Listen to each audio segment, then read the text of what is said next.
कई लोग कहते हैं गुरुजी क्या दही चढ़ाना जरूरी है शंकर पर, शहद चढ़ाना जरूरी है, घृत चढ़ाना जरूरी है, शक्कर चढ़ाना जरूरी है?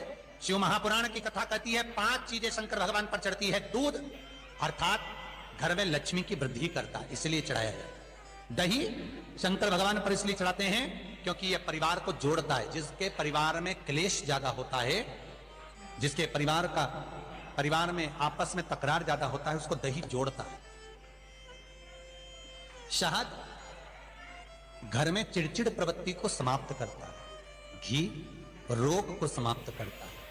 शक्कर मिष्ठान घर में यदि लक्ष्मी आकर जा रही हो तो मिष्ठान समर्पित किया जाता है, इसलिए पंचामृत स्नान का भाव शिव महापुराण कहते हैं।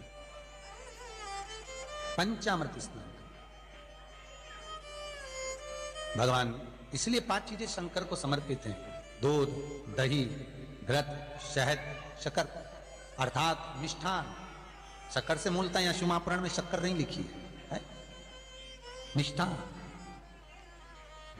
अब लोग शक्कर पीस कर अभिषेक करते हैं, परंतु मिष्ठान अर्थात गाय के दूध से निर्मित कोई मिठाई, और उस मिठाई से भगवान शंकर का अभिषेक। अब लोग भले शक्कर रखने लगे शंकर जी के अभिषेक में, पर यहां शक्कर नहीं लिखा है, यहां मिष्ठान।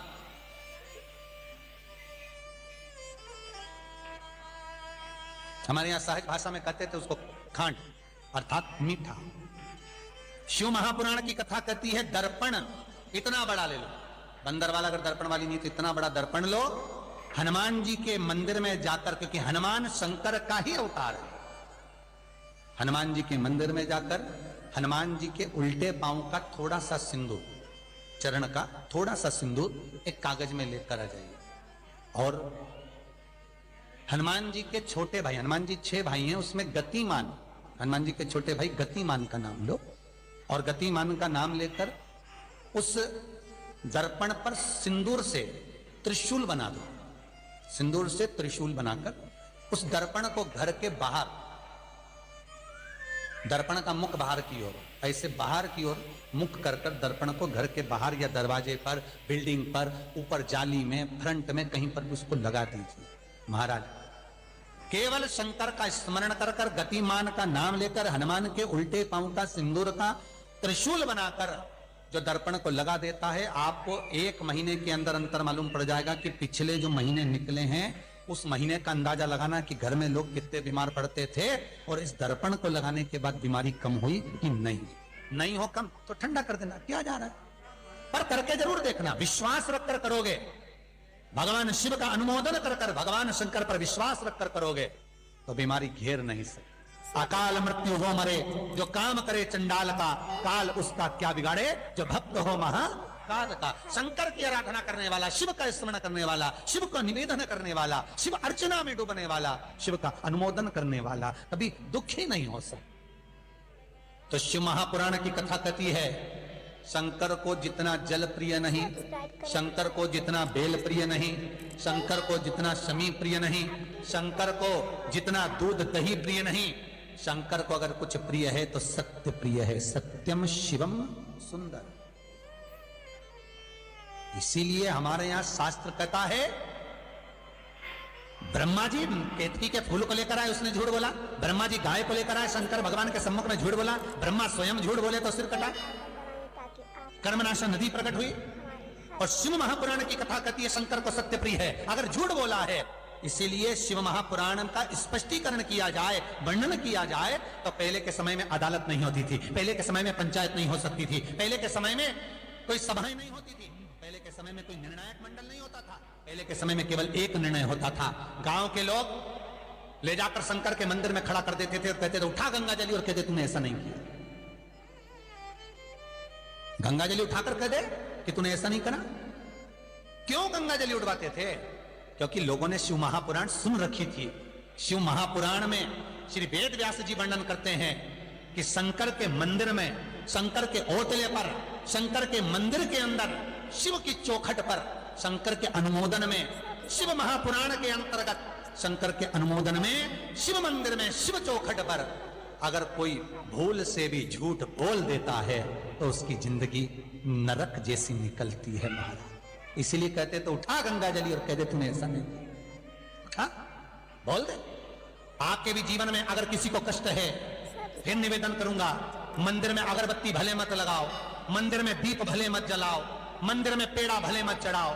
अगर आपके मोहल्ले में, आपके पड़ोस में, आपके परिवार में, आपके नजदीक में अगर कोई दुखी है, कष्ट में है, उसको यदि प्रेम की वाणी भी बोल ली है, एक रोटी भी प्रेम की खिला दी, किसी के चेहरे पर इस्माइल ला दी, तो मंदिर में दिया जलाने के बराबर।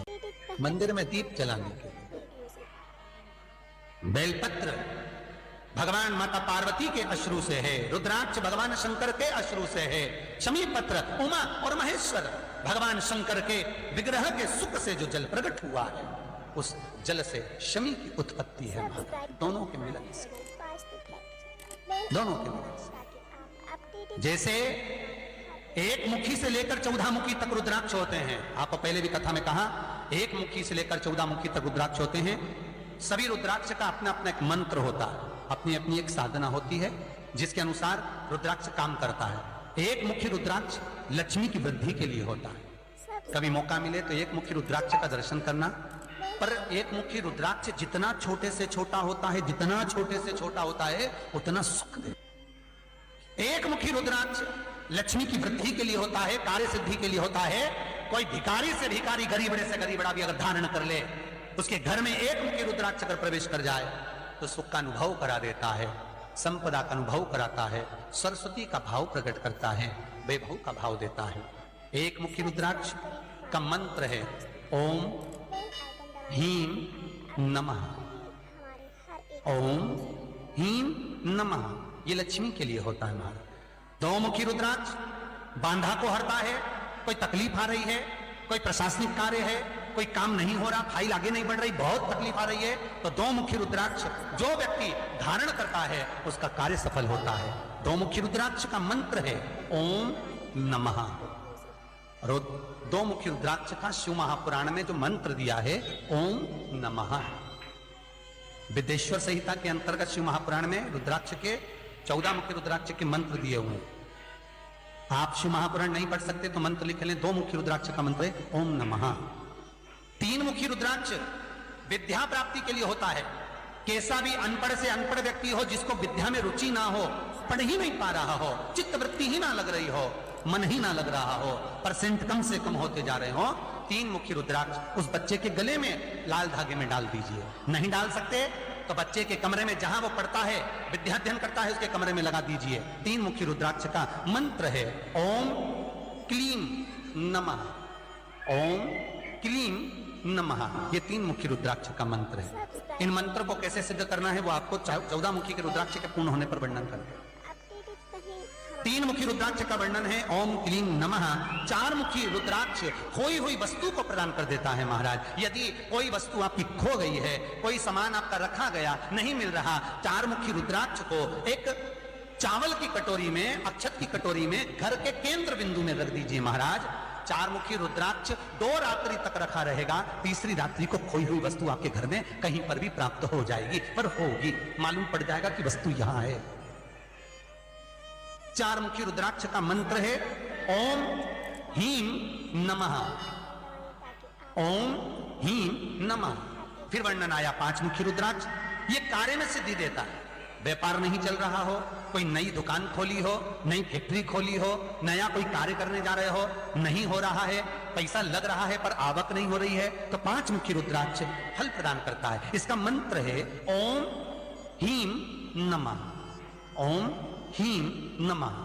6 मुखी रुद्राक्ष अटके हुए काम को सफल बनाता है। जिसका विवाह नहीं हो रहा हो, शादी नहीं हो रही हो, रिश्ते बहुत आ रहे हो, संबंध नहीं हो रहा हो, तो 6 मुखी रुद्राक्ष स्त्री हो चाहे पुरुष हो, उसके गले में लाल धागे में डाल दिया जाए। 6 मुखी रुद्राक्ष का मंत्र है ओम ह्रीं